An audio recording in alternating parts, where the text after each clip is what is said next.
Hey, unafahamu kuhusu ugonjwa wa PID? Leo niko hapa nataka niguse kidogo, tujifunze nini PID, unaambukizwaje, dalili zake ni zipi na matibabu yake yakoje, na baadaye kabisa tutaongelea complications ambazo zitajitokeza mtu akishakuwa na PID ambayo haijatibika kwa muda mrefu.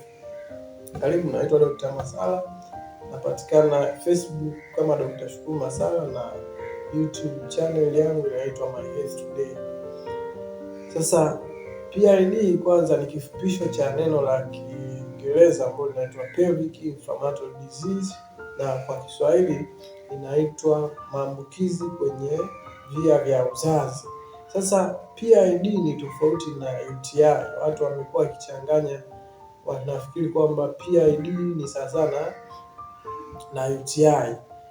PID maana yake maambukizi yanakuwa katika njia katika via vya uzazi, tukimaanisha kuanzia kwenye cervix, yani ile shingo ya kizazi, kwenye mji wa mimba, kwenye mirija ile ambayo huwa inasafirisha mayai, fallopian tubes, na inaweza ikafika hata kwenye mayai kule kwenye ovari. Kwa hii kitu tunaita sasa ni PID. Lakini kwa upande mwingine UTI ambao ni kifupisho cha urinary tract infection, ni maambukizi tu kwenye njia ya mkojo au kwenye mfumo wa mkojo, bila kujali kwa mwanamke au kwa mwanaume, ambapo mfano kama ni kwa mwanamke, maanake maambukizi yatakuwa kwenye kibofu cha mkojo, kwenye mirija ile ya kushusha mkojo zinaitwa urethra, na pia inaweza kwenda hadi kwenye figo. Kwa hiyo hizo ndio sehemu ambazo zinaweza kushambuliwa na maambukizi haya kwenye njia ya mkojo. Kwa hiyo ndio tofauti kati ya UTI na PID. Sasa PID pia maana yake ni ugonjwa wa wanawake. Hatuwezi tukasema kwamba PID pia inapatikana kwa wanaume. Hapana, hii ni upande wa wanawake tu. Sasa hii PID inaambukizwaje, au mtu anaweza kupata PID hata kama ametulia? PID inaambukizwa na kwa kiasi kidogo kabisa inaweza ikawa ni wadudu hawa ambao wanaishi kwenye mwili, kwa sababu kila mtu ana wadudu ambao wanaishi kwake. Wanaweza sasa wakapanda kutoka sehemu moja wakaingia sehemu nyingine na wakasababisha madhara na ikaleta magonjwa. Kwa kiasi kikubwa hii PID ni ugonjwa wa kuambukiza, ambapo wadudu ambao wanatoka sehemu nyingine ya nje, sasa labda wakati ule wa tendo la ndoa, inatokea wadudu wamesafiri kutoka sehemu nyingine kuingia mle ndani, na wakiingia mle ndani wataishi na kujizalisha na kusababisha madhara, ambao madhara huwa yanakuja na dalili zifuatazo. Dalili kubwa kabisa ya PID ni kutoka uchafu wenye harufu kali kwenye sehemu za siri kwa wanawake. Hii ndio dalili kubwa ambayo wengi wanakuja nayo, kwamba wanapata hii shida kutoka uchafu ambao sio wa kawaida, kuna harufu mbaya kwa muda mrefu unatoka tu, unaweza kuwa na rangi nyeupe au wengine hadi njano. Kwa hiyo inategemea pia na aina ya dudu na sehemu ambapo wanaishi. Kwa hiyo ni dalili. Dalili nyingine ni maumivu ya tumbo la chini mara kwa mara, yaani tunafahamu wanawake wanaweza kupata hizo labda kila mwezi, hiyo ambayo ni ya kawaida, lakini sasa hii ni mara kwa mara, tumbo la chini pia inaweza kuwa dalili ya PID. Dalili nyingine ambayo ni dalili inakuja baada ya madhara kuwa yametokea ni ugumba. Mtu anaweza apate ujauzito kwa sababu ana PID. Kwa hiyo tutaweza kuchukua kama ni dalili ya ugumba yaliyosababishwa hii PID. Sasa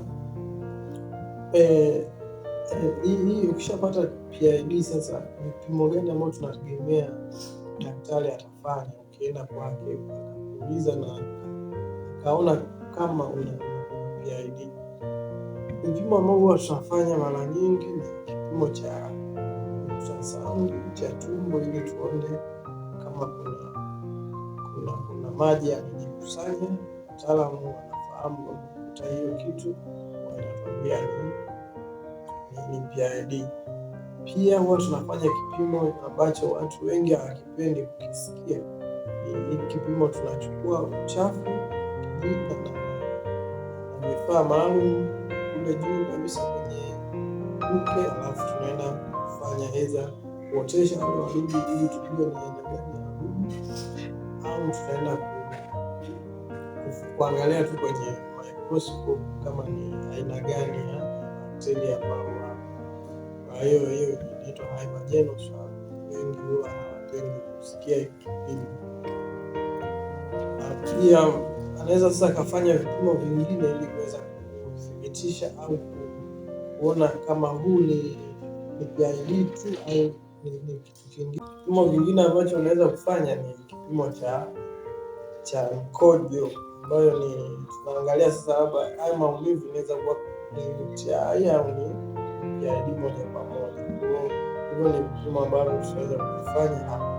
Sasa ukishagundua sasa hii ni PID, tiba yake ni unapewa dawa za muda mrefu kidogo, ambapo pia watu wengi huwa wakipewa hizi dawa inaonekana kama hapa wanalazimishwa wanywe dawa nyingi, lakini kwa sababu wadudu hawa wanaosababisha PID mara nyingi ni wale wadudu ambao wamekuwa sugu na dawa. Kwa hiyo huwa inahitajika dawa ya muda mrefu, siku 7 hadi 14, lakini ambao sasa madaktari wengi wanapenda kutoa ile ya siku 14 ili kuhakikisha kabisa hii hali hairudii. Kwa hiyo utapewa dawa, utazitumia kwa siku 14 na utakaa sawa. Lakini ukikaa na hii PID unaona hiyo dalili mwaka, miezi 6, 7 hadi mwaka, miaka miwili bila kutibiwa, ukija kutibiwa uko kwenye hatari ya kupata madhara haya. Moja ya madhara ambayo utapata ni ugumba kama tulivyotaja katika dalili, kwa sababu PID itasababisha mishipa hii ya kupitisha yai imevimba au imejaa maji au imejishika kutokana na kupona kwa ile mirija kwa kutumeza makofi, imejishika haiwezi kupitisha yai, kwa hiyo ugumba unapata. Pia kingine ambacho unaweza ukakipata kwa kuwa na huu ugonjwa, pata mimba kutunga nje ya kizazi. Kama tulivyosema, mirija hii inakuwa imeharibika, kwa hiyo yai sasa mbegu inaweza ikapita ikasababisha kutunga kwa ujauzito, lakini usitunge ndani ya tumbo la uzazi, pia kutunga nje ujauzito ni tatizo la hii PID. Na changamoto zingine nyingi zinaweza kujitokeza. Kwa sisi cha msingi ni ukishaona hizo dalili, kimbia kwa daktari ya dawa, tumia vizuri, utapona. Shukuru, tuendelee kufuatilia peji hii ya Dr. Masala na YouTube channel ya My Health Today. Nashukuru, asante.